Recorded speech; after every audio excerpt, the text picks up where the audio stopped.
Todos muito bem-vindos. Hoje é culto da família.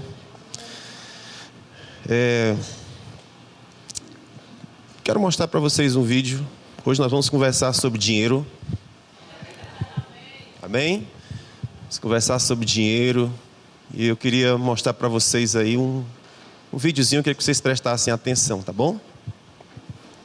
Se duas cabeças pensam melhor que uma, por que não usar isso em nossos relacionamentos? As questões financeiras às vezes são deixadas de lado da vida de um casal, porque pode parecer um assunto chato de ser conversado. Mas, quando os dois querem caminhar juntos e ter uma vida próspera, é essencial ter essa conversa. Antes de começar a falar sobre isso, me diga, por que juntar dinheiro e se enriquecer se posso aproveitar o presente? Por incrível que pareça, muita gente não consegue responder essa pergunta. Para mim, é para ter liberdade. Ser financeiramente livre. É essa a minha motivação para poupar sempre quando recebo algo. Chegar em algum momento da vida onde poderemos decidir se ou quando vamos trabalhar, que podemos viajar para onde quisermos, ler a quantidade de livros que podemos ler, isso não é uma sensação maravilhosa? Mas então, qual é o primeiro passo para um casal inteligente enriquecer junto? Primeiramente, precisamos ter ao nosso lado uma pessoa que também queira se enriquecer. Não adiantará em nada você poupar 50% do seu salário se sua esposa ou marido gastar 50% a mais. Portanto, é importantíssimo alinhar os pensamentos de ambos o mais cedo possível. Esperar casar e depois descobrir que seu marido ou mulher gasta ou poupa excessivamente será uma surpresa não muito agradável, e essa é uma das causas de muitos relacionamentos acabarem. Eu, desde criança, desde quando meu pai me dava dinheiro para comprar besteiras na rua, sempre buscava economizar um pouco. Por outro lado, tenho amigos e mais amigos que estão sempre no vermelho, ou muito próximo dele. Mas a boa notícia é que todos podemos conseguir nossa independência financeira. Basta seguirmos alguns pontos ou sermos ajudados por alguém do assunto, como um consultor financeiro, ou começar a ler e usar os ensinamentos do livro. Mas, como fazer isso quando se começa um relacionamento? Alguns passos simples são essenciais e são: construam sonhos e planos comuns. Fazer isso é ótimo, alinhar o pensamento com quem a gente ama e buscar objetivos comuns. Se disciplinem em relação às contas e aos investimentos. A vida é como um navio. Se não decidirmos para onde queremos ir, qualquer lugar será apenas mera questão de acaso. E por último, celebrem as conquistas. Devemos trabalhar o máximo para atingir nossos objetivos, mas guardar um tempo para comemorar esses momentos é essencial. O prazer em comemorar aumentará ainda mais sua satisfação em ter conquistado o objetivo proposto e te dará ainda mais ânimo para criar novos objetivos e metas. Mas e aí? Como alcançar a independência financeira? Colocando de forma simples, o primeiro passo para a independência financeira é gastar menos do que se ganha. Depois disso, temos que traçar um plano sobre o quanto poupar por mês e por quanto tempo, com o objetivo de obter a renda que se pretende ter na aposentadoria. Muitos conflitos começam a aparecer em relacionamento por causa de dois diferentes caminhos traçados sobre o que fazer com o dinheiro conquistado. Ou o casal passa o tempo todo gastando o que ganha e assumem padrões de vida acima do ideal, e depois de um tempo percebem um erro que cometeram. E aí, diminuir o padrão de vida é um golpe tremendo na vida dos dois, que por muitas vezes acaba resultando em separação. Ou o casal poupa excessivamente e acaba esquecendo do presente, só vivendo em função do futuro. E quando o futuro chega, percebem que poderiam ter aproveitado quando tinham mais disposição. Nem 8, nem 80. Encontrar o nível de poupança ideal para cada casal é um dos pontos mais importantes quando começar a pensar em liberdade financeira. Qual é esse valor? Isso é a pergunta que deve ser feita. Só com a resposta na cabeça que se pode começar um plano. Quando começo a falar de futuro, de como se organizar financeiramente, muitas pessoas começam a me falar que devemos aproveitar o presente e o futuro a Deus pertence. Ou, e se eu morrer amanhã, o que vai acontecer com o dinheiro guardado? Essa é uma ótima pergunta, mas ela deveria ser refeita assim. O que aconteceria se eu não poupasse nada e sobrevivesse? A busca de um futuro financeiramente estável traz paz. É essa a resposta que me move financeiramente. É isso, gente. O livro ainda tem muitas e muitas informações. Tem opiniões e ajudas para quase todas as situações financeiras de um casal. Como fazer quando se tem um filho, sobre herança, porcentagem para poupar, tipos de investimento e até o que fazer em casos de endividamento. Mas quero acabar deixando 2 regras que praticamente estão em todos os livros sobre finanças pessoais ou planejamento financeiro. Primeiro, diversifique o investimento. Focar em apenas um tipo de investimento pode aumentar suas chances de ganhar mais dinheiro, porém, aumenta muito seu risco. Para o objetivo de ter liberdade financeira, a diversificação é fundamental. E segundo, paguem-se primeiro, ou seja, recebendo o salário, se prontifique a pensar no seu compromisso feito com seu planejamento para garantir o futuro de tranquilidade e sem dificuldades. Se vocês planejarem um futuro e assumirem um sério compromisso de se pagar primeiro, esse futuro será uma deliciosa continuação da sensação de segurança do presente, algo que no Brasil somente poucas pessoas conseguem. Gente, então, a gente entende que é da vontade de Deus nos fazer prosperar, ok? Deus não tem projeto, Deus não tem programa com a pobreza. Durante muito tempo, a igreja pensou que a pobreza era uma das virtudes espirituais. Isso gerou muitos problemas. Então, para a gente agradar a Deus, a gente tinha que ser pobre. Ok? Durante muitos séculos, a igreja pensou desse jeito. Então, o pensar religioso, ele era um empecilho para as pessoas prosperarem financeiramente. Porque todas as vezes que ela prosperava, atingia algum nível de prosperidade, vinha um sentimento de culpa, uma sensação de culpa que não era certo ela ter dinheiro. Ok? E com esse pensamento, ainda muitos de nós, crentes, ainda mantemos esse mesmo pensamento. E é curioso porque do jeito que você pensa sobre dinheiro, você vai ter acréscimo ou você vai ter escassez de dinheiro, porque o seu modo de pensar expulsa o dinheiro de você. Às vezes, nós temos, por exemplo, o problema de automerecimento muito baixo. Nós não merecemos viver bem, nós não merecemos ganhar dinheiro, nós não merecemos coisas nenhuma. Nós temos 2 extremos. O primeiro extremo é nós seres humanos, né? Temos 2 extremos. Nós vivemos sempre em extremos. Difícil são pessoas que tenham equilíbrio, não é? E você sabe que o desequilíbrio é um veneno. Há um pensador que diz que não importa para o diabo, não importa em qual extremo você esteja, contanto que você esteja em um. Ok? Se você é de direita ou de esquerda, não importa. O importante é que você esteja em um dos extremos, porque você vai estar errado. Geralmente a gente é chamado para estar no equilíbrio. Então, em algum momento a gente pensa que é errado ter dinheiro, e por causa disso nós pensamos apenas no céu, porque nós vamos para o céu, quando chegar no céu nós vamos ter recompensa. Isso é um extremo. O outro extremo é, nós esquecemos o céu e só pensamos em dinheiro. Então a gente só quer saber de ganhar dinheiro. Então, para ganhar dinheiro, a gente esquece de mulher, esquece de filho, esquece de família, esquece de amigos, esquece de projetos, esquece de tudo, porque o dinheiro passa a ser a nossa ambição principal. Mas tem o oposto também. Tem pessoas que só vivem a orar, só vivem a rezar, só vivem a buscar Deus e esquece que você tem práticas que precisam ser desenvolvidas, ok? Então, por exemplo, se você é casada, uma esposa, uma mulher casada, e é muito dedicada a Deus. Eu sei que isso aqui não acontece aqui, porque se acontecesse, com certeza eu ia chamar a irmã para essa conversa. Mas vamos imaginar que ela é muito dedicada a Deus, e ela só vive nas coisas de Deus. Ela não cuida do marido, não cuida do filho, não cuida da casa, não cuida de nada. Desequilíbrio. A gente precisa buscar as coisas de Deus, mas a gente não pode esquecer que tem marido, que tem casa, que tem nossas responsabilidades. Estamos juntos? Então, difícil é a gente ter equilíbrio. Então, de repente, eu busco as coisas do céu. Beleza, você busca as coisas do céu, mas não estuda para concurso, não leva a sério seu colégio, não leva a sério a ideia de fazer uma faculdade, não leva a sério a ideia de ser um especialista naquilo que você faz, não, porque, afinal de contas, eu só quero saber das coisas de Deus. Isso são extremos. E esses extremos, não importa em qual deles você esteja, contanto que esteja em um, o diabo está feliz. Porque, veja bem, quando a gente está ruim financeiramente, a gente vai culpar Deus. Por que Deus não me dá? Não é? Por que Deus dá para aquele e não dá para mim?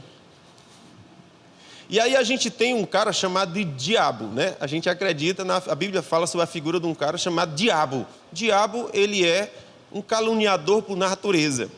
Então o diabo, ele fala mal de Deus para nós. Ele conta coisas erradas, eu não sei se você sabe disso, mas o diabo fala mal de Deus para nós.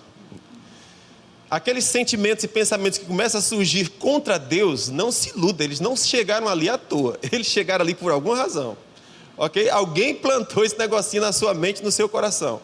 Por exemplo, quando Adão pecou, aliás, antes de Adão pecar, o Satanás chegou para Eva e disse para ela assim, é assim que Deus disse, não comerás de nenhuma árvore do jardim. Isso não é verdade.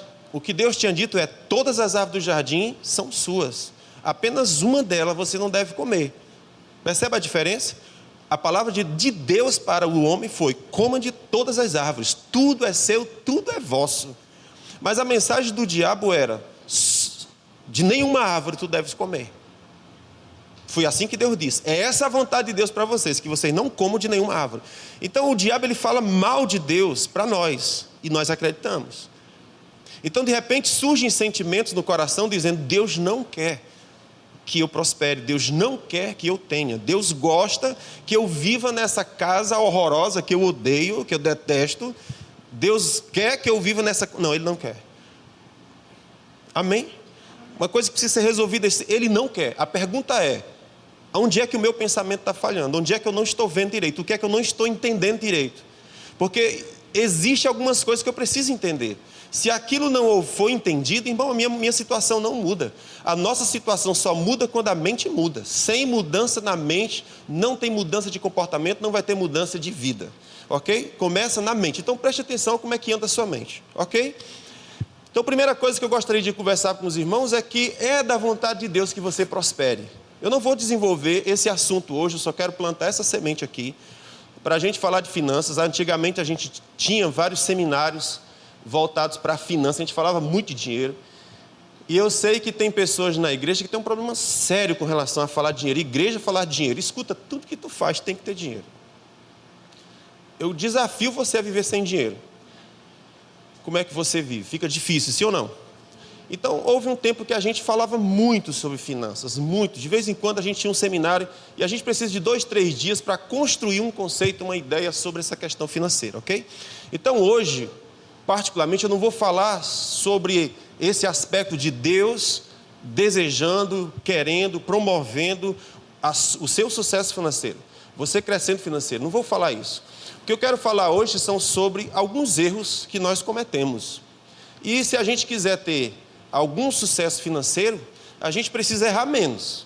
A gente precisa corrigir alguns erros. E as coisas que eu vou falar para você não é novidade. Ok? São coisas que a gente já sabe. Mas a gente precisa bater de novo. Ok? A gente precisa revisitar os mesmos assuntos, os mesmos temas. Como diz o Luciano Subirá, ele não ensinou o filho dele a organizar o quarto ordenando uma única vez. Foi preciso muitas vezes dizer, menina arrume o quarto, menina arrume o quarto, menina arrume o quarto, menina arrume o quarto, até que ele aprendesse a arrumar o quarto. Então a repetitividade de uma mesma coisa vai mudar o comportamento, vai mudar o hábito, vai mudar a vida. Estamos juntos? Então eu quero falar sobre alguns erros que a gente comete na nossa vida financeira. Primeiro erro que eu queria destacar que as famílias normalmente praticam, é o seguinte: a gente concentra todo o peso financeiro em uma única pessoa. Só uma pessoa é responsável pelas finanças da casa. Isso é um erro. A gente precisa corrigir esse erro, ok? Todos devem contribuir com os gastos da família. Todos.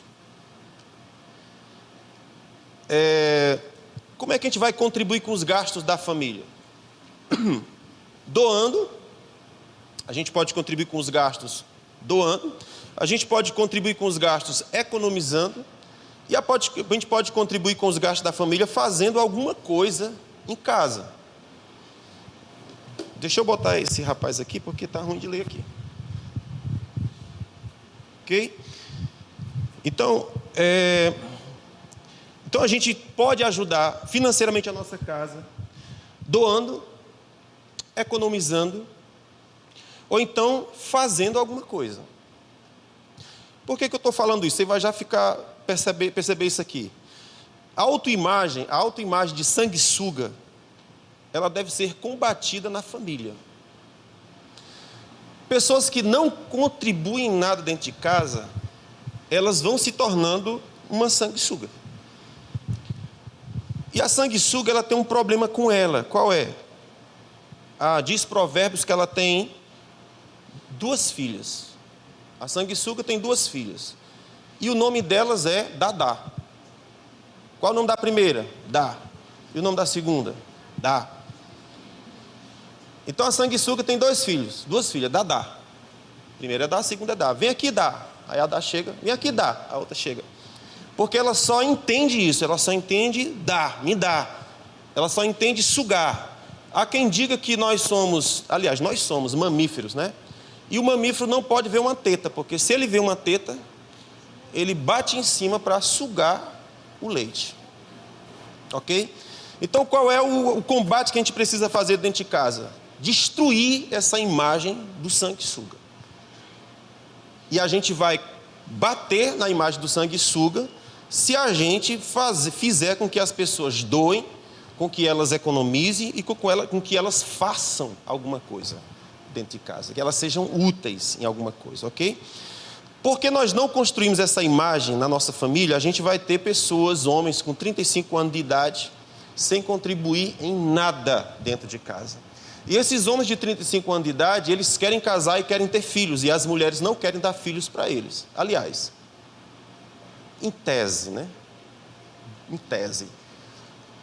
As mulheres que têm juízo, elas não querem casar-se ou ter relações ou ter filho com um homem que não vale a pena. As mulheres que têm juízo, mas está acontecendo um problema com o juízo das mulheres, porque elas têm se aproximado, elas têm buscado para si homens que não promovem nada, que não se doam em nada, que não resolvem nada. Então, e esses caras querem ter filhos, mas eles foram criados dentro de um lar, dentro de um ambiente que eles não cooperam com coisa nenhuma. Aquilo eles vão levar para dentro da casa deles. Alguns sanguessuga perdem a noção e eles passam a pensar que favor agora é obrigação. Se você não combater o sanguessuga, você vai fazer favor para a vida dele para sempre e ele vai achar que aquilo é a obrigação sua mesmo. É obrigação do pai, é obrigação da mãe, é obrigação do irmão mais velho, é obrigação de todo mundo, porque afinal de contas é obrigação. Ele não entende que ele não está mais na condição de ser favorecido. Ele já está no tempo de gerar favor, percebe? De cuidar, mas ele continua sendo cuidado, isso é muito ruim. Estamos juntos? Não sei se é confortável isso aqui, irmãos, assim, quando a gente conversa sobre finanças, a gente mexe às vezes em feridas que são muito desagradáveis, tá bom? Então, eu espero de você que a gente consiga ter um pouquinho de maturidade para a gente lidar com essas questões sérias, tá bom? Eu poderia falar com vocês aqui um monte de coisa legal e agradável, e isso não mudar em nada na vida de vocês, na vida da família de vocês, mas não é essa a minha intenção. Eu posso até me passar aqui como chato, mas se isso produzir alguma coisa positiva na sua família, eu estou satisfeito, eu cumpri meu propósito desse modo. Estamos juntos? Então, alguns sanguessugas, eles perdem a noção e confundem favor com obrigação. Preste atenção se isso não está acontecendo na sua casa. Ok? A autoimagem de corresponsabilidade deve ser estimulada. Exemplo. Vamos imaginar aqui o seguinte. Eu estou falando sobre você gerar dentro da sua casa a ideia de que você é responsável pela nossa casa. Percebe? Exemplo, imagina que a gente fizesse parte do currículo escolar os alunos limparem os seus próprios banheiros. E você paga um colégio, vamos dizer que você estuda em colégio particular, você paga uma mensalidade gigantesca, não sei quantos R$1.000 de livros, graças a Deus faz tempo que eu não tenho essas questões, aleluia. Meus garotos já foram criados, aleluia, isso é bom demais. Então, mas imagina que você tem filhos em colégio particular. Você paga uma mensalidade alta, paga muitos livros, muitas aulas extracurriculares, e dentro do currículo escolar está lá uma disciplina dizendo que todos os alunos têm que limpar banheiro. Que os alunos têm que limpar suas salas e que os alunos têm que limpar os corredores, o colégio, Ou seja, chegou a turma de alunos 7 da manhã, antes deles saírem, eles têm que deixar o colégio do jeito que eles receberam para a turma que vem à tarde, ok? Imagina quantas pessoas iriam se revoltar contra esse currículo escolar. Como assim? Eu estou pagando. E eles não entendem que para você formar pessoas responsáveis, essas pessoas responsáveis, elas têm que limpar o que sujou. Não, mas aqui tem a empregada. Aqui tem a titia do colégio, lá da faxina, tem a titia da merenda, tem a titia que limpa os corredores. Então eu sujo, eu sou o porquinho, e depois vem a pessoa da limpeza e deixa tudo certinho. Moral da história, eu vou fazer a mesma coisa na rua, eu vou fazer a mesma coisa na praça, eu vou fazer a mesma coisa. Está aqui o governo constrói essas alamedas no meio das ruas. Vai ver, tudo quebrado, um monte delas quebrada. A praça da estação aqui, ela está conservada porque tem uma estrutura lá do guarda municipal 24 horas. Se não fosse aquilo, não tinha praça. Por que não tem praça? Porque não tem pessoas educadas para lidar com aquilo que é público. E por que não tem? Porque elas não são responsabilizadas em suas casas para fazer parte dos processos. Elas são servidas, em tudo são servidas. Elas são servidas como se fossem umas mentecaptas. Como se fossem sem noções. Como se fossem idiotas que não podem produzir, que não podem gerar, que não tem mão, não tem pé. Elas são, como é que chama a pessoa que se aposenta por invalidez? É uma inválida, não é uma inválida. Elas podem e devem fazer parte do processo. Estou com preguiça. Pois bem, é isso que tem que ser combatido. Vocês compreendem isso aqui? Então, imagine esse tipo de política. Essa semana no Natal, né? 24, 25 de... Último 25 agora. Fui deixar a Letícia lá na Samile, passaram os dias juntos lá, os 3 meninos, rapaz, tá uma coisa boa.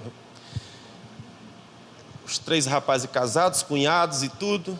Passaram o dia juntos, fui deixar a Letícia. Cheguei lá no residencial, na rua na avenida principal. Uma família, uma mãezinha com um garoto e uma meninazinha estavam entrando na padaria. A mãe entrou e o menino ficou cuidando da irmãzinha. E a irmãzinha braba. Mas ele segurava ela aqui. E a mãe nem tinha. A mãe entrou, a mãe saiu. E eu só vendo aquela situação. A mãe entrou e saiu, comprou as coisas, e ele lá, cuidando da criança, botando máscara nela, tirando máscara dela, e ela puxando a máscara. Depois que a mãe saiu, comprou as coisas, eles foram no caminho, e a menina puxando e querendo tomar a mão dele, e ele segurando a mão dela, e a briga danada, e a mãe nem tinha olhando aqui.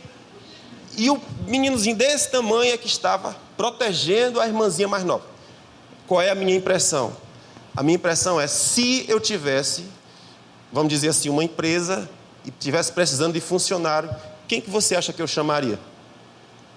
Esse garoto. Por causa de quê? Da atitude dele.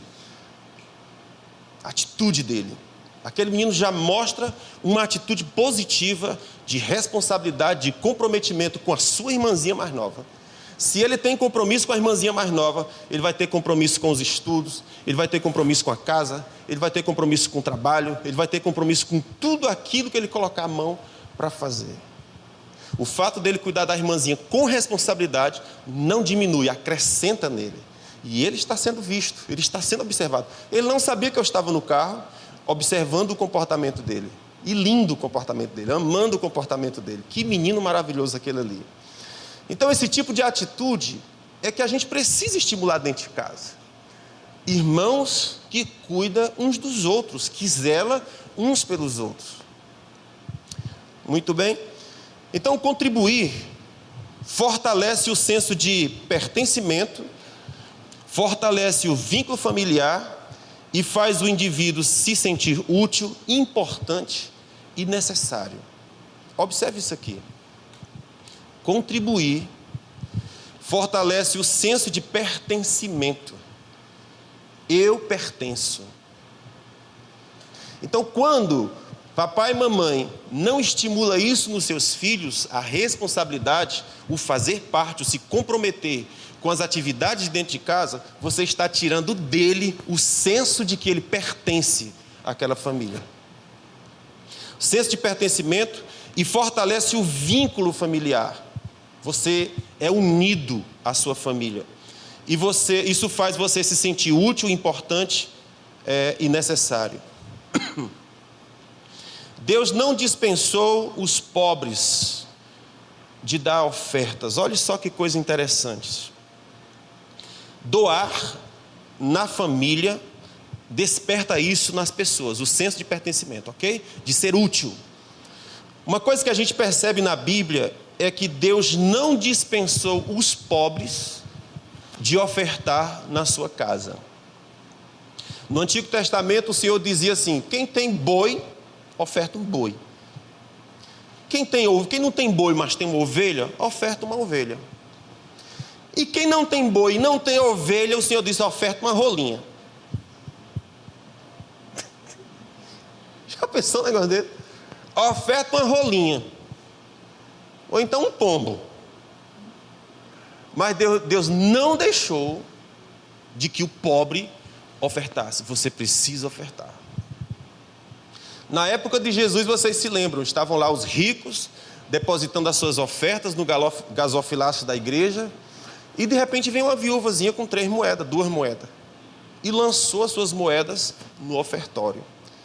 E Jesus se alegrou com a oferta daquela viúva e disse: a oferta dela é maior do que a oferta de qualquer um que colocou aqui. Deus não dispensou os pobres de ofertar. Por quê? Porque quando você oferta, quando você doa, você faz parte. Isso é incrível, gente. Isso é incrível. É como se o ato de ofertar atraísse algo para você. Esse princípio é verdadeiro dentro da família? É claro que é.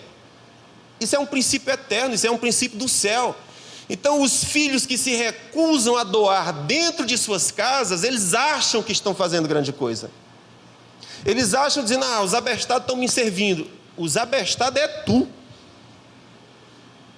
Porque quando você oferta, bênçãos vêm sobre você. Quando você oferta dentro da sua casa, quando você tem a consciência de que você faz parte de uma família, de que você se importa com a família, de que você coopera e contribui com aquela família, bênção vem sobre você, portas se abrem. Veja, amados, aquela criança, ela ainda é uma criança, mas eu estava de fora observando ela. Sim ou não? Ela tem ciência de que isso aconteceu? Não. Não tem não. Você acha que quando ela crescer aquilo muda? Muda não. Alguém vai enxergar aquela menina, aquela criança, e vai investir na vida dela. Porque a melhor coisa que existe é você investir na vida de uma pessoa que vale a pena. É a melhor coisa que existe. É você investir e você ver resultado.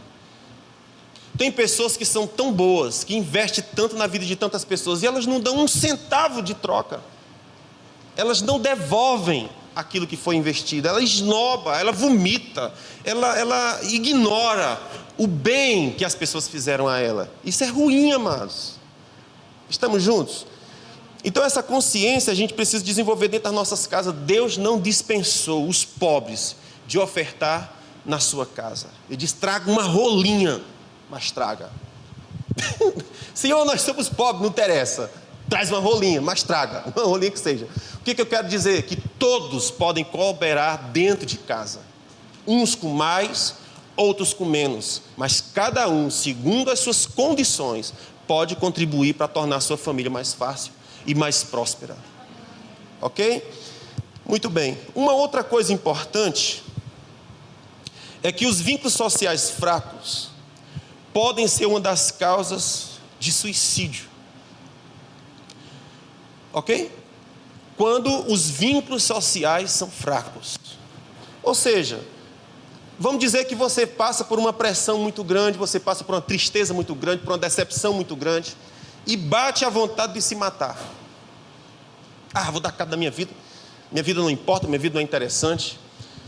O que é que te sustenta?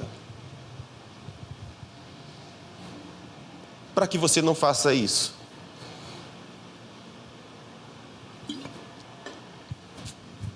Imagine que você é mãe. E você começou a passar por um processo, por uma tristeza, por uma angústia, por uma depressão, daquelas que veio para lhe quebrar. Por que é que você não se mata? Porque você diz, eu tenho um filho. Eu tenho uma filha que depende de mim. Eu preciso voltar para casa. Eu preciso superar isso aqui. E dessa situação difícil, uma força enorme vai começar a surgir dentro de você. Por causa de vínculos. Por causa de vínculos. Você tem vínculos, você tem pessoas que lhe amarram, você tem pessoas que lhe prendem, você tem pessoas que são mais importantes do que sua própria vida. Vínculo social forte livra pessoas do suicídio. Por que é que nós estamos vivendo uma época de tanto suicídio? Porque as forças dos contatos sociais são fracos. Os contatos sociais são virtuais hoje. As pessoas desabafam na internet, nem para brigar. Os filhos da mãe têm mais coragem de brigar aqui na cara, de dizer na cara. Vai lá no indivíduo do Instagram, fala o que quer, no WhatsApp, fala o que quer, no teclado. Covarde. Por que é que não senta na frente e fala olho no olho? Porque o vínculo social é fraco. Até as brigas fazem parte da fortaleza dos vínculos sociais. Até as brigas. Casais acham que porque brigam são fracos. Não são fracos. As brigas fazem parte. Não é à toa que aquela música do Zezé de Camargo, eu acho, foi feita entre tapas e beijos. Leonardo, perdão, eu sempre troco os cantores, mas é. Entre tapas e beijos, é ordem, é desejo. É o quê? É sonho, é ternura, o casal que se ama até mesmo na cama, faz loucura, não sei o quê. E assim vai vivendo, chorando e gemendo, esse amor tão não sei o quê.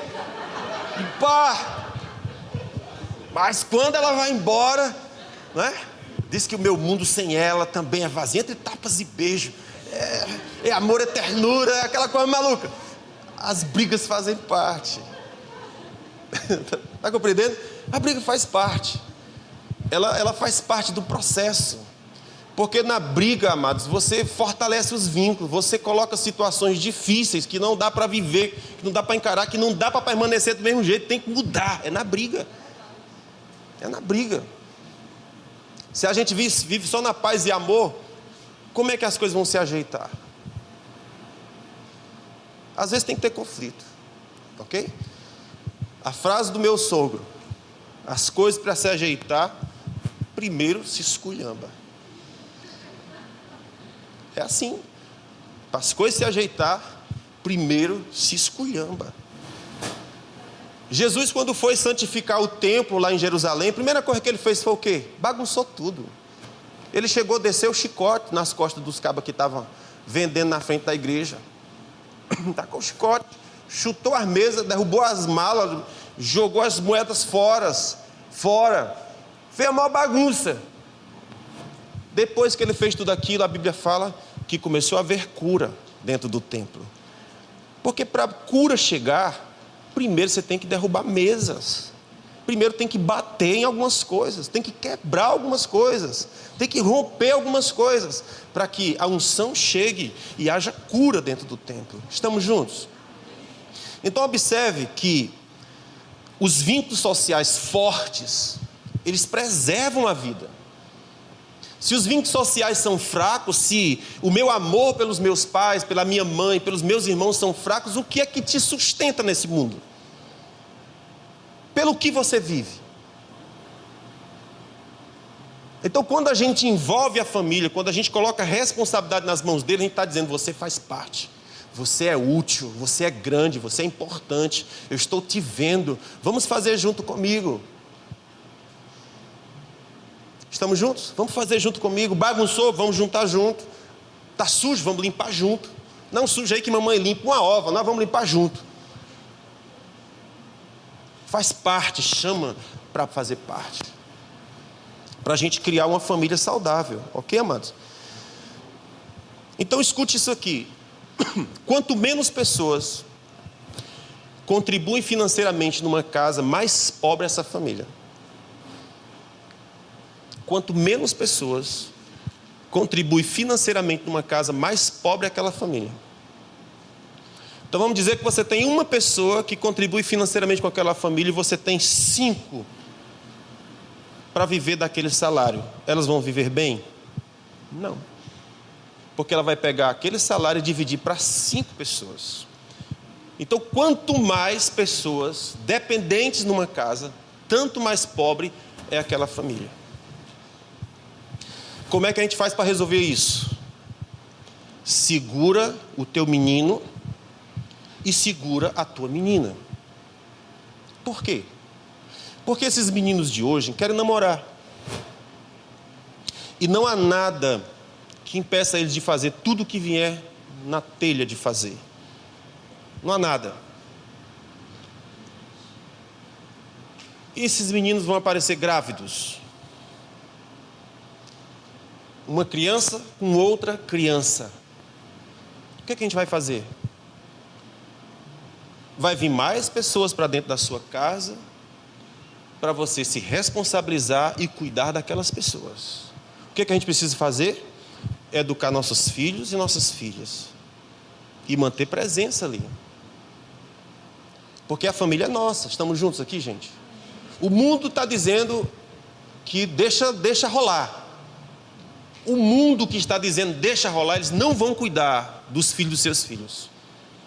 Eles só querem ver o circo pegar fogo. Só isso. Eles colocam novelas, eles colocam filmes, eles colocam esculhambação, colocam o diabo a 4. Esculhamba a cabeça dos seus meninos. Mas depois eles não vão cuidar. Eles só vão dizer que é bonito, que é lindo, que é legal, que pai careta, que mãe careta, que idiota, esse religioso inútil. É mesmo? É. Quero ver quando o teu filho estiver doente, uma doença sexualmente transmissível. Eu quero ver quando o teu filho estiver grávido. Eu quero ver quando o menino precisar de leite, quando precisar de cuidados. Quem é deles que vai aparecer para ajudar a tua família? Nenhuma aparece. Ok? Então nós precisamos cuidar dos nossos, sim ou não? E nós estamos falando sobre dinheiro. Tudo, amados, está envolvido. Então o primeiro erro que a gente comete como família é esse: se concentrar em uma única pessoa que cuida financeiramente daquela casa. Não, todos têm que contribuir de algum jeito. Ah, mas eu sou uma criança. A criança tem que ter um jeito dela contribuir também. Ela pode contribuir fazendo alguma coisa, ela pode contribuir economizando alguma coisa, e quando ela puder, ela vai contribuir financeiramente também, para que aquela família prospere. Estamos juntos aqui? Segundo erro que a gente comete é dividir as contas. Como é que é dividir as contas?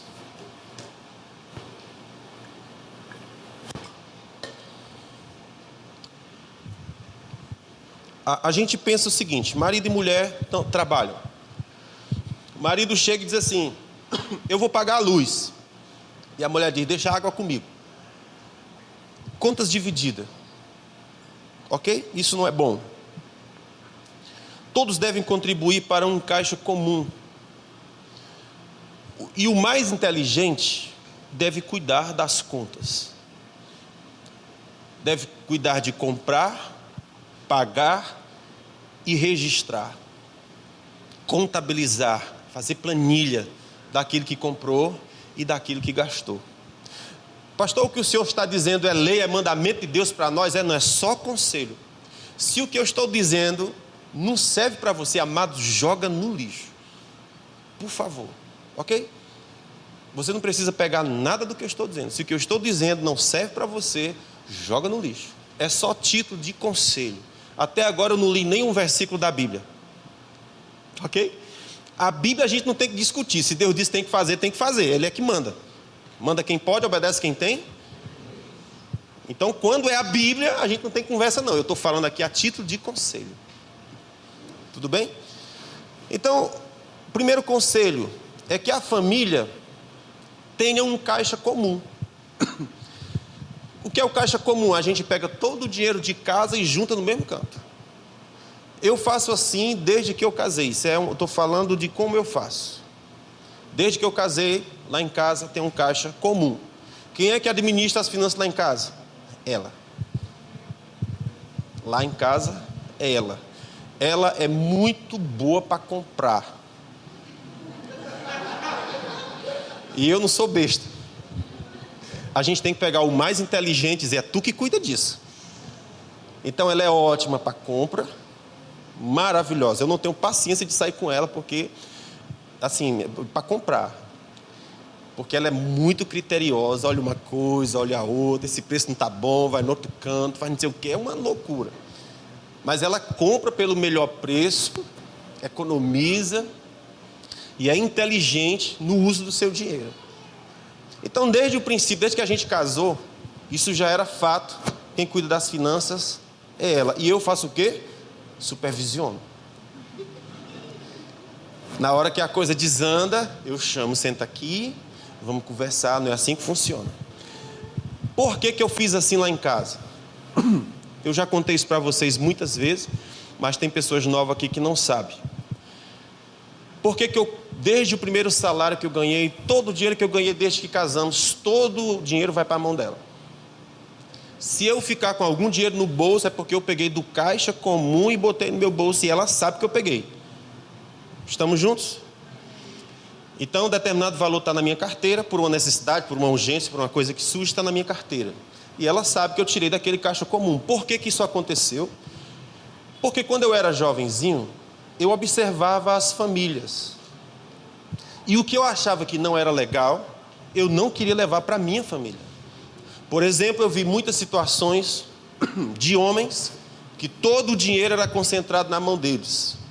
As mulheres precisavam de um absorvente que fosse, tinha que mendigar o homem para comprar o absorvente. Amor, e a bichinha já estava me menstruada desde ontem à noite. Já eram 11 horas do dia. E o absorvente não tinha chegado ainda. Amor, estou precisando de absorvente.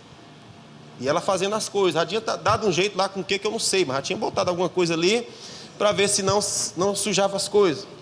Amor, estou precisando de não sei o que, não sei o que. Eu vi aquilo e dizia, cara, sangue de Jesus tem poder. Nunca que a minha esposa vai passar por uma humilhação dessa. Nunca. Nunca. A outra coisa que eu via era, por exemplo, precisa fazer o almoço, é claro. Tem que comprar carne, tem que comprar mistura, tem que comprar verdura, sei lá o quê. E a mulher ficava, amor, hoje tem que comprar isso e aquilo. E o homem, tá bom, mulher. Chegava 11 horas, amor, a galinha não chegou ainda. Tá bom, mulher. Chegava meio-dia, ele queria o almoço pronto. Sim, mas pronto como se tu não trouxe? E o pau quebrava, porque o almoço não estava pronto. Eu digo, minha esposa nunca vai passar isso na vida dela. Então, o que eu via de errado nas famílias, eu disse, para mim, isso não vai acontecer. Então, qual foi o que a gente combinou? Tudo que eu ganho está nas suas mãos. A gente só tem isso aqui. Se você gastar errado, ferrou, vamos passar fome. Culpa tua. Então, ela tinha que o quê? Gastar direito, sim ou não? Porque senão não ia ter. Então, assim, eu acho errado um casal que tem caixa diferente. Não, tu paga o aluguel. Não, deixa que eu pague a luz. Tu paga não sei o quê. Não, eu pago tal coisa. Beleza, vocês podem fazer, fica à vontade. Eu acho que o certo é ter um caixa comum. A casa, a família funciona como se fosse uma empresa.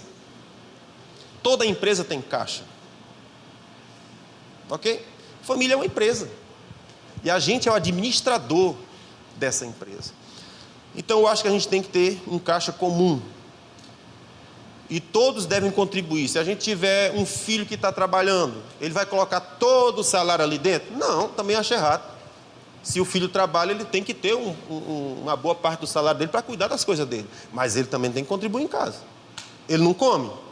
Come. Ele usa água? Usa. Ele não mora ali? Mora.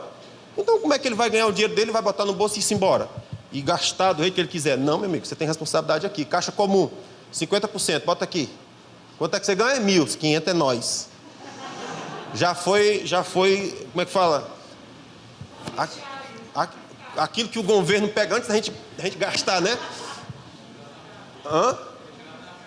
Foi retirado na fonte já, detido na fonte. 500 conto é daqui da casa, meu irmão. Não, mas não sei o que. É imposto de renda aqui da mamãe e do papai. Oxi. Não tá morando? Tô. Tá ganhando dinheiro? Tô. Contribui, macho. Não, que eu vou cuidar das minhas coisas. Beleza, você que sabe. Mas eu entendo que todos têm que contribuir. Como eu disse, o mais inteligente deve cuidar da parte prática, não é assim? Muito bem. Tem que ter alguém que compra, que gasta e que faz a contabilidade. Tipo, você sabe quanto você ganha? Isso são coisas práticas. Você sabe quanto você ganha? É a primeira coisa. Você sabe quanto você gasta? Quanto você deve? Em quanto tempo você vai ficar livre das dívidas, você sabe? Isso é contabilidade, você tem que saber disso. Tem que ter essas previsões para saber, ok? Terceiro erro que a gente comete. Estão acompanhando o raciocínio até aqui? Serve a alguma coisa isso aqui? Misericórdia, que Deus nos ajude. Terceiro erro que a gente comete: não ter reserva financeira. Não ter dinheiro em reserva. Toda família deve ter um fundo de reserva suficiente para 6 meses. Estamos juntos? Repitam isso comigo, para a gente não ficar tão triste. Diga assim: toda família deve ter um fundo de reserva para pelo menos 6 meses de despesa. Isso faz parte da nossa cultura? Não. A gente recebe dinheiro mensalmente. Precisamos de um remédio dia 15. Misericórdia. Se não tiver cartão, se não tiver crédito, meu Deus, vai morrer, porque eu não tenho. Só vou receber dinheiro dia 5 do mês que vem. Então aqui eu não vou morrer, lascou-se. Se surgir uma emergência, eu vou estar com as mãos na cabeça. Essa semana eu estava falando com uma pessoa e ela estava dizendo assim: o meu problema, mestre.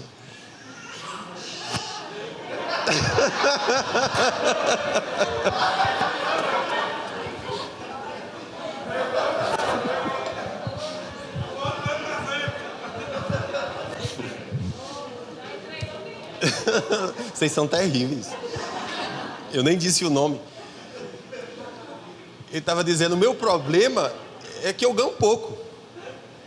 Aí eu disse: não é. Porque o caminho que você está trilhando eu já fui e já voltei várias vezes. Então eu não estou falando de algo que alguém me contou. Estou falando da minha história. Eu casei, eu não tinha emprego. E eu ganhava do que eu vendia de qualquer coisa. Tipo salgadinho, tipo bolo na bodega, tipo bomboniere. Era botar coisa na sacolinha da bicicleta ali e tentar se virar de qualquer jeito. Surgiu um buraco para cavar, vamos cavar um buraco. Surgiu tal que vamos fazer. Não tem emprego, o que sou, a gente está dentro. Beleza? Mas eu tinha uma determinação no meu coração, que era outra coisa que eu observava nas famílias. Eu disse: isso eu não quero para mim. E qual era? Comprar fiado na bodega. Eu disse, desde que eu casei, eu disse: nós nunca vamos comprar fiado na bodega. Nunca. Porque eu via demais isso, irmãos. Via demais. As pessoas recebiam seu saláriozinho, ia para o bodegueiro. Quanto é que eu estou devendo? 50% do salário ficava no bodegueiro. E o que sobrou? Sobrou um pouquinho. Aí comprava algumas coisinhas, no resto do mês ia comprar o quê? Fiado de novo. O que eu disse para mim? Não quero. Amados, temos 26 anos de casados, nunca compramos fiado na bodega. Pergunta é porque ganha pouco? É porque não tem dinheiro? É não. Estão juntos aqui? Eu estou falando da minha experiência. Eu fui ter o primeiro emprego no dia que o Levi nasceu. Eu digo para vocês que a criança vem com o pão debaixo do braço. Pois bem, o Levi nasceu dia 5 de abril. Dia 5 de abril, eu estava recebendo a minha primeira quinzena. 15 dias antes eu tinha conseguido o meu primeiro emprego.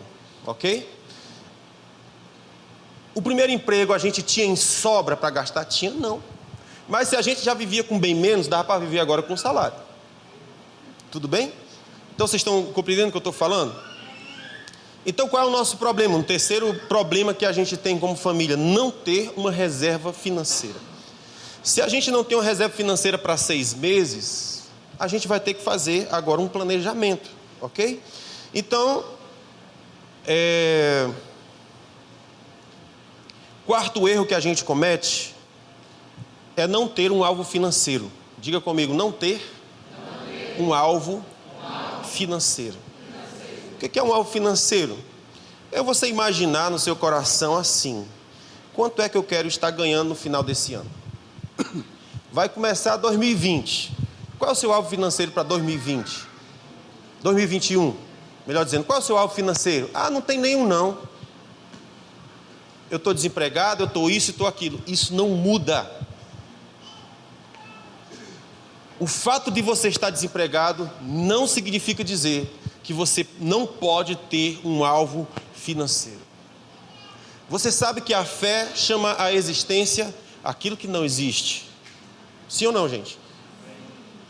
Olhe, a sua mente vai atrair para você os seus pensamentos.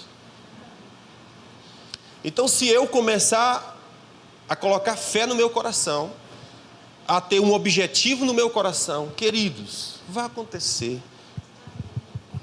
O que é que não vai acontecer? Aquilo que você não creu. Aquilo que você não se moveu para ter. Então, se você olha para a sua vida e diz assim: não tem chance, não tem oportunidade, já estou ferrado. Então pronto.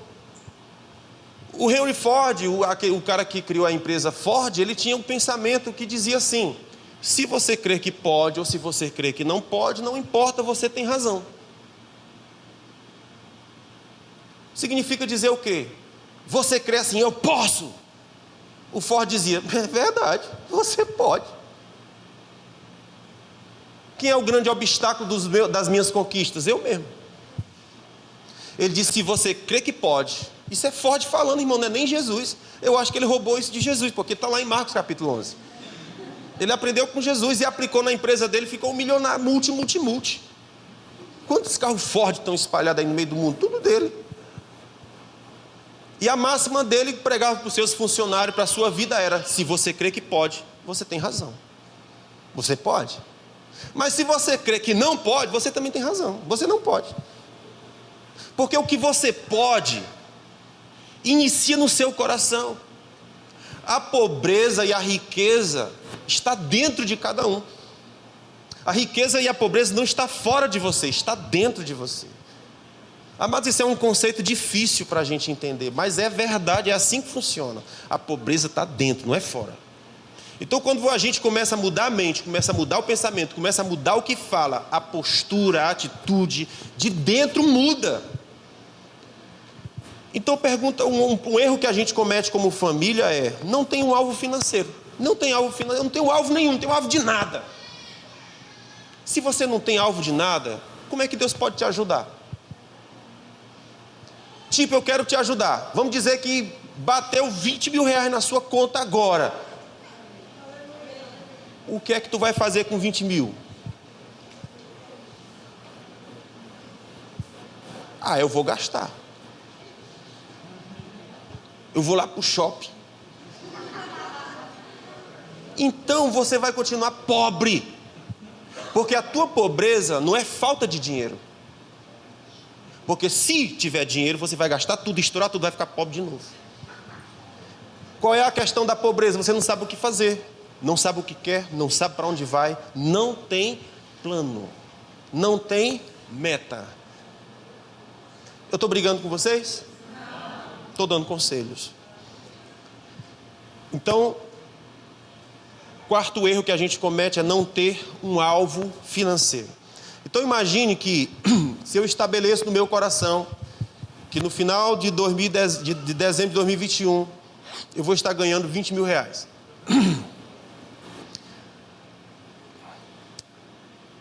Podem rir de você. Pode ser um alvo ridículo. 20 mil reais, impossível. Eu acho que eu não ganho isso no ano todo. Mas você sabe que as coisas podem mudar, irmãos? Você sabe disso? Você sabe que o bom da vida é que as coisas mudam de lugar? Você olha para o céu e ele está de um jeito. Você olha daqui a 3 minutos, não está mais do mesmo jeito.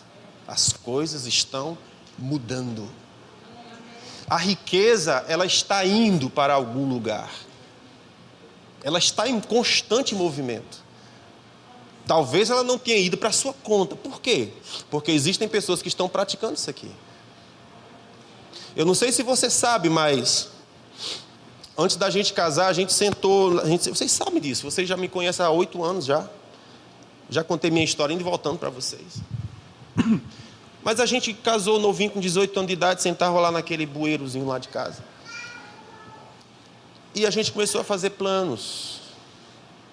Vamos ter 2 filhos. O primeiro vai ser homem, o segundo vai ser mulher. O primeiro vai ser chamado Levi, o segundo vai ser chamado Letícia. Levi quer dizer aquele que une, Letícia quer dizer alegre. Nós vamos ter isso, vamos ter aquilo. Nós não vamos ter panela voando na nossa casa. Não vamos ter cabo de vassoura quebrando. Os vizinhos não vão dar notícia dos nossos conflitos e problemas. Nós moramos do lado da nossa sogra por 20 e tantos anos. Eu acho que ela não tem testemunho de eu e minha esposa brigando. Aquilo que nós conversamos aconteceu. Você sabe, eu acho poderoso demais o caderninho de oração. Eu acho que as famílias erram tanto nisso. Caderninho de oração. O que é que tem nesse caderninho de oração? O que você quer? Coloca no caderninho. Quais são, pelo que você está orando? Anota. O que você quer? Eu me lembro do pastor Eibe, quando ele compartilhou com a gente o testemunho dele. A gente vê hoje pessoas de sucesso e a gente tem a tendência de pensar que eles já começaram com sucesso. E às vezes não. Começaram bem simples. E o pastor Eibe, uma época, estava num carro muito ruim. Muito ruim. Às vezes tinha que ser empurrado. E ele começou a orar. E escreveu lá no caderninho dele que ele queria um carro. Disse como era o motor que ele queria, como era o...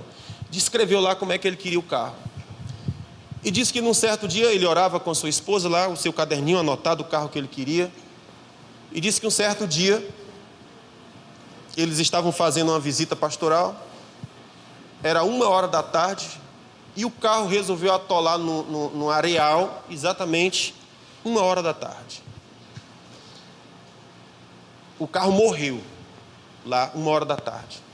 Ele disse que a vontade que veio ali de reclamar, de murmurar, de chutar o carro, disse para a esposa dele: fica aí, minha filha, que eu vou empurrar. Como que empurra dentro da areia? O carro não saiu do canto. E ele estava para explodir, para reclamar, para murmurar. E ele ouviu no coração uma voz dizendo: é agora que o negócio vai destravar.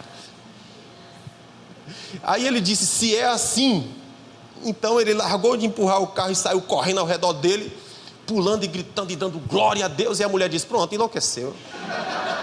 Deve ter sido o sol que afetou o cérebro dele e cozinhou alguma coisa.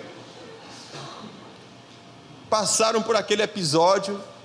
Dias depois, um homem chegou na igreja e disse assim: pastor, o senhor acredita nas coisas de Deus? Eu disse: claro. É porque eu estou sem dormir algumas noites. O senhor disse para mim dar um carro para o senhor. O que o senhor acha disso? Aí disse que a tentação foi: mas obedece e vá, né? Vai lá, rapaz. Mas aí o pastor disse: rapaz, considere essas coisas, rapaz. Vai orar direitinho, vai ver com Deus aí como é. E o homem foi para casa, mais numa noite sem dormir.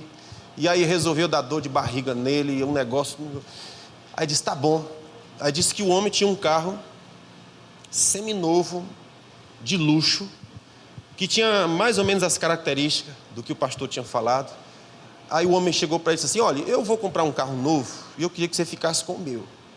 O pastor foi lá e olhou e disse o carro. Ele disse: beleza, mas é porque assim, falando ele e Deus agora, né? Ele disse: eu tinha falado com o senhor um novo, né?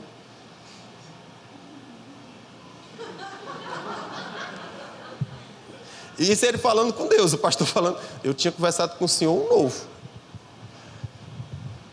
Aí Aí fizeram um negócio lá, o homem disse que o pastor ia ficar com o carro dele, e o homem foi para casa, e mais uma noite, não dormia, e mais uma vez dor de barriga.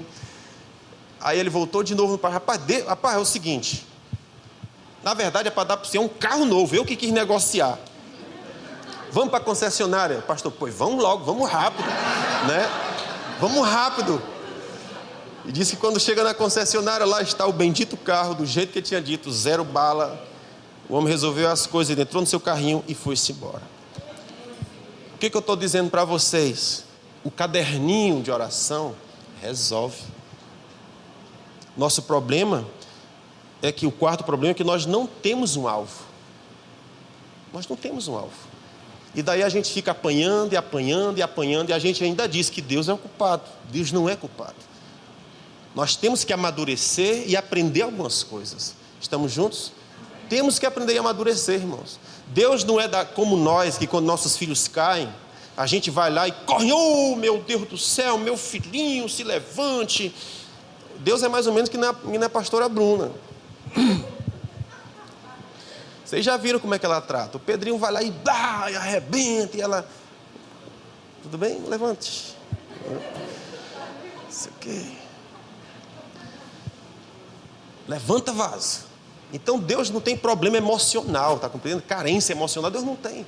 Deus quer que você cresça, que amadureça, para desfrutar daquilo que é de filho. Amados, se nós somos criança, nós não podemos cuidar das coisas do nosso pai.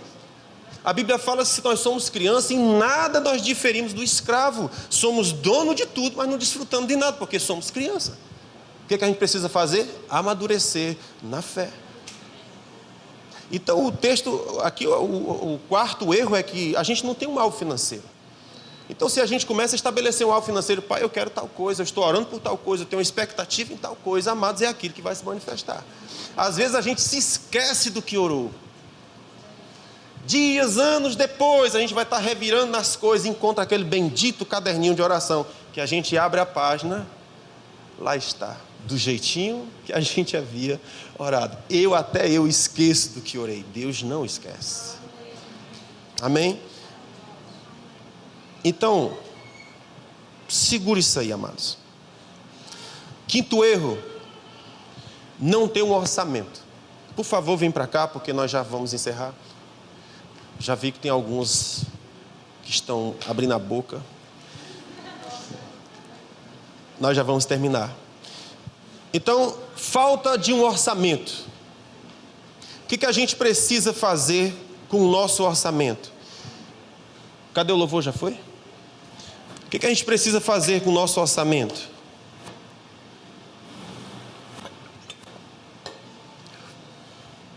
A gente precisa estabelecer, por exemplo, 50% do nosso orçamento separar para gastos essenciais. Ah, pastor, eu não consigo separar 50%, separe 70%. Eu não consigo separar 70%, separa 80%. Não consigo 80%, separe 90%. Não consigo separar 90%, 95%. Mas você separa um determinado valor para os seus gastos, ok? A ideia é que a gente chegue a pelo menos 50% do nosso orçamento para gastos essenciais. O que são os gastos essenciais? É aqueles gastos que sem eles você não vive. Tipo aluguel, tipo água, luz, gás, mercantil, farmácia, cuidados pessoais. O que seriam os cuidados pessoais? Cortar o cabelo, limpar, tirar uma gilete para tirar os pelos das axilas. Essas coisas, cuidados pessoais. Sabonete para tomar banho, essas coisas. Então a gente precisa, cartão de crédito, né? Então aquilo que eu preciso para viver são os gastos essenciais. E eu preciso que uma parte do meu orçamento, do meu dinheiro, seja para resolver essas questões, para sobrar uma outra parte. Estamos juntos? O que é que eu vou fazer então com os outros 50% que vão restar? A primeira situação, você vai começar a gerar o fundo de reserva para 6 meses. Ok? Estamos juntos? Eu não tenho nada, não tenho fundo de reserva nenhum. Beleza. Então você começa a separar um percentual para esse fundo de reserva. Para quê? Quando acontecer um problema, você tem dinheiro para resolver o problema. Estamos juntos? Até a gente chegar a ter 6 meses do nosso orçamento guardado. Então imagine que você ganha R$2.000 por mês. Quanto seria o seu fundo de reserva? 6 vezes 2, 12 mil. Então você ia ter no banco 12 mil. Para que é aqueles 12 mil? Para ficar guardadinho no canto dele. Ele é um fundo de emergência. Aconteceu uma emergência, você não se desespera, você tem onde buscar. Fui lá e gastei R$1.000. O que eu faço? Tem que repor os R$1.000 para se manter os 6 meses de emergência. Estamos juntos? Eu vou precisar separar também um percentual para torrar. Porque você precisa o quê? Se recompensar. Gastou, trabalhou, fez isso, cuidou, planejou. Aí você vai separar lá um percentual, 10%, sei lá, para você comprar picolé. Para você ir lá para a praça da estação e diz, me dá um picolé. Me dá aqui um açaí, um banana. Você vai estourar. Hoje eu estou estourado, Aí você vai, chega lá, o que você vai fazer? Eu vou estourar aqui. Quanto? 10% aqui. Mas eu já paguei tudo, eu já paguei meus gastos essenciais, eu já separei o valor do meu fundo de reserva, daqui a tanto tempo eu vou ter o meu fundo de reserva separado, esse percentual é para me chutar o pau da barraca, hoje eu vou estourar.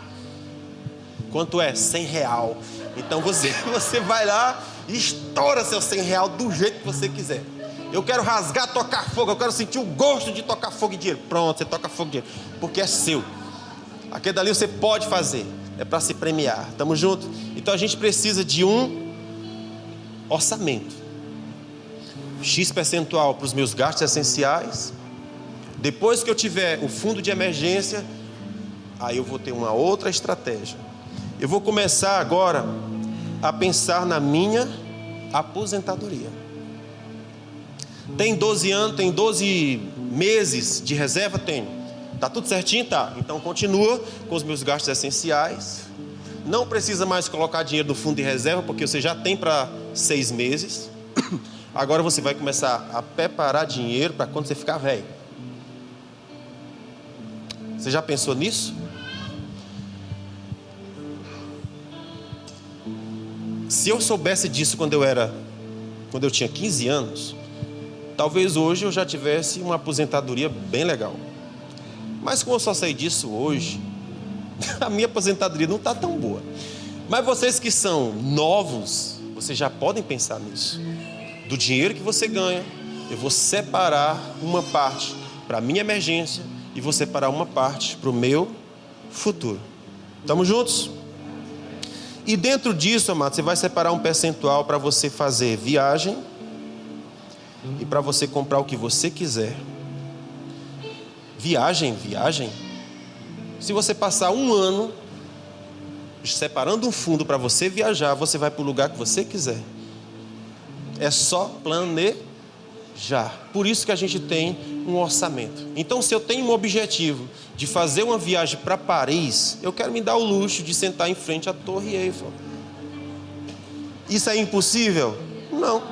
É só planejar. Primeira coisa, tira o passaporte. Porque se não tem passaporte, você não pode ir para Paris. Depois que eu tiver o passaporte, eu vou fazer o quê? Começar a separar o meu dinheiro para a viagem que eu quero fazer. E aí você vai ser uma pessoa que não tem muito dinheiro tirando foto em frente à torre. Como que ele fez isso? Planejamento. Então você pode ter o que você quiser. Não é porque você não tem dinheiro, não é porque você não é rico que você não pode. É só haver planejamento. Vou levar 5 anos, não importa. Em 5 anos eu vou para Paris. Se esse é o meu desejo. Não, meu sonho é ir para a Flórida. Beleza, vai para a Flórida. Aprende a pedir sanduíche. I'm hungry. Alguma coisa do tipo assim. Tem que aprender algumas frases para não morrer por lá. Hot dog, né? Você tem que aprender algumas coisas. O fish, né? Então, vocês compreendem isso aqui? Então, se a gente tiver um orçamento, ainda que leve 5 anos, não importa, é um objetivo do meu coração, eu vou fazer. E para que esse objetivo? Para te pagar, para você ser premiado pelo muito trabalho que você tem. Porque o que é que a gente vê muitas pessoas? São pessoas estouradas, saturadas, loucas, querendo explodir, porque só trabalha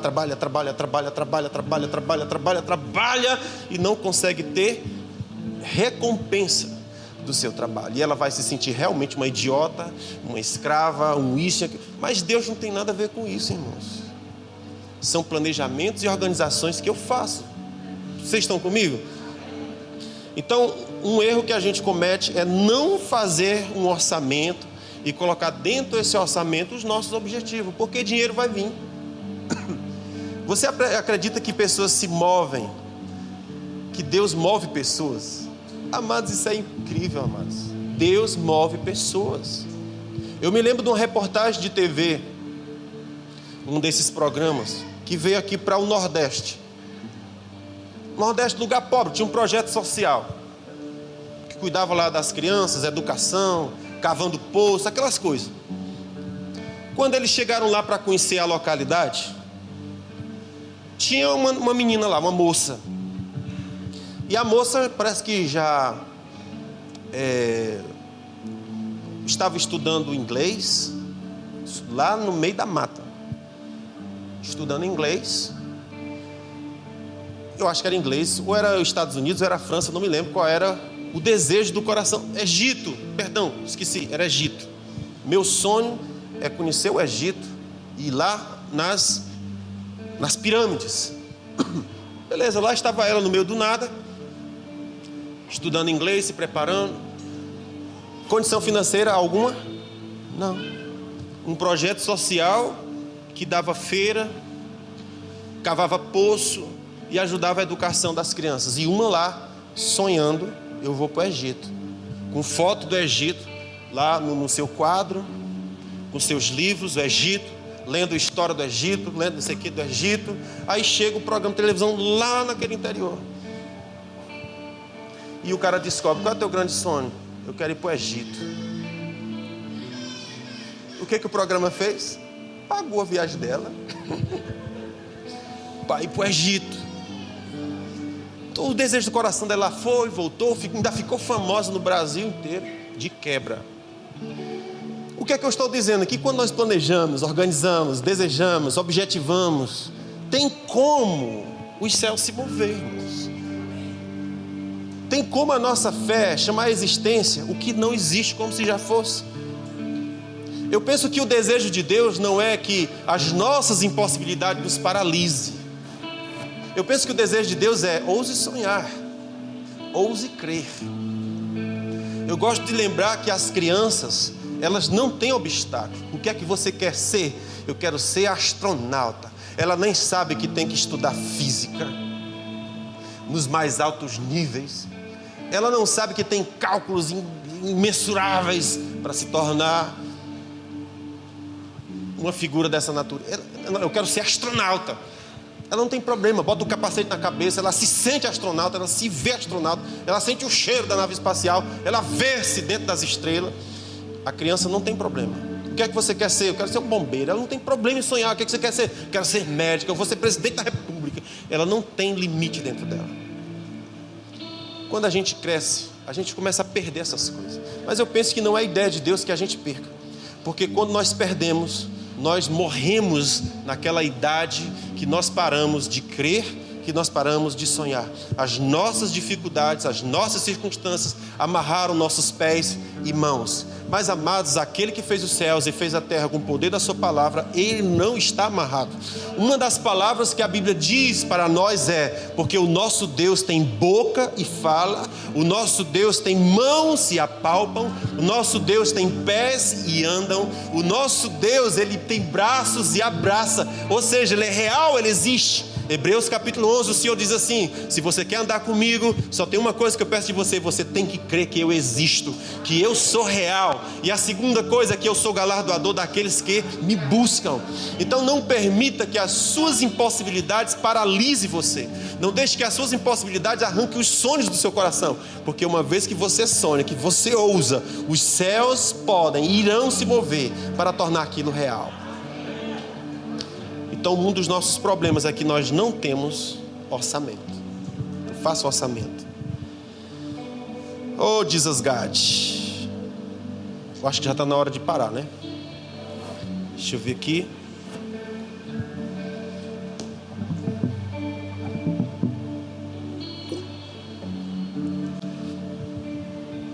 Vou terminar já já. Outro problema que nós temos: gastar mais do que ganha. Esse é um erro da família.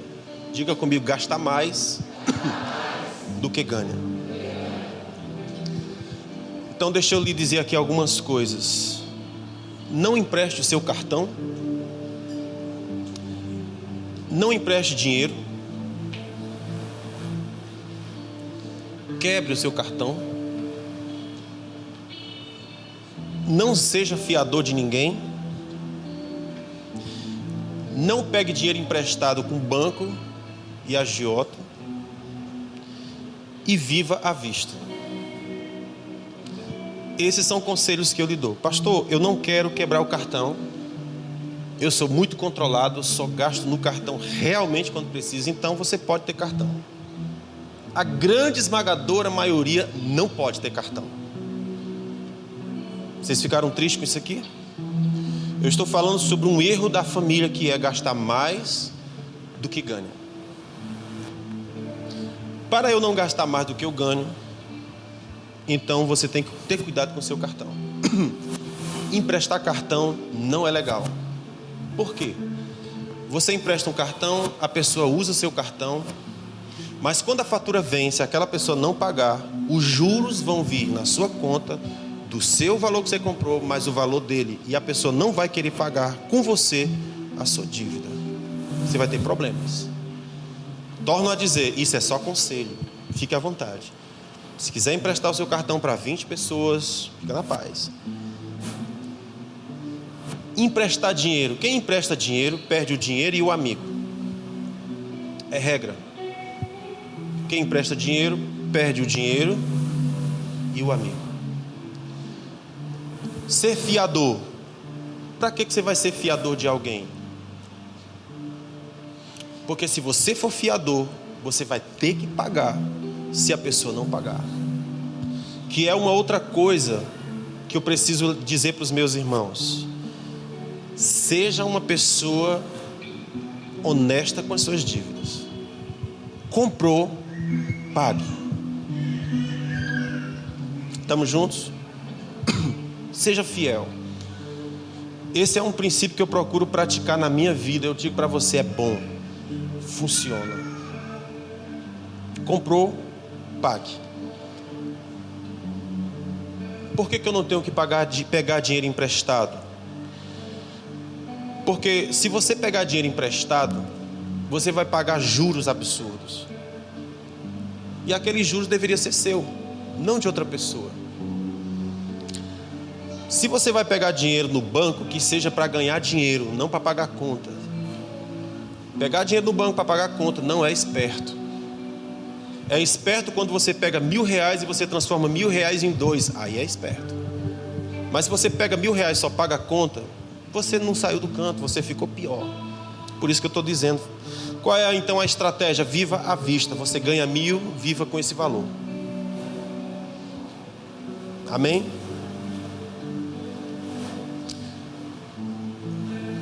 Eu penso que aqui nós podemos encerrar.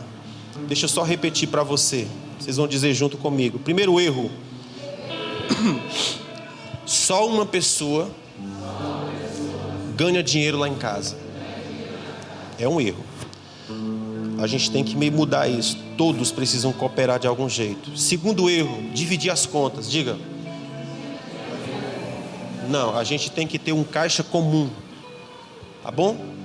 Tu paga água ou paga luz? Não. A gente tem um caixa e naquele caixa a gente paga tudo. Isso é só sugestão. Terceiro erro, não ter reserva financeira. Diga comigo, não ter reserva financeira é um erro.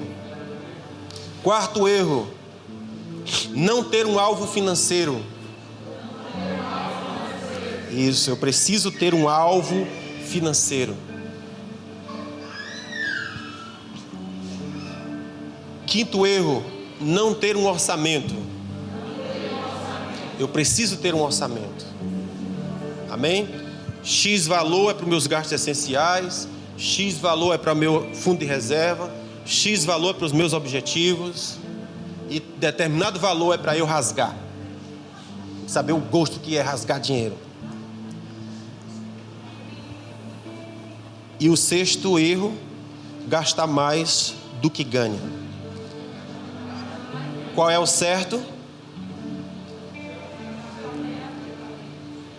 Gastar menos do que aquilo que eu ganho.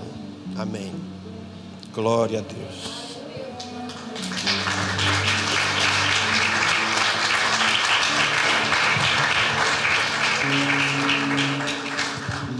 Muito bem. Fica de pé, vaso. Não pode ficar de pé. Em nome de Jesus. Queria chamar aqui o Rodney, Marisa. Amém, igreja?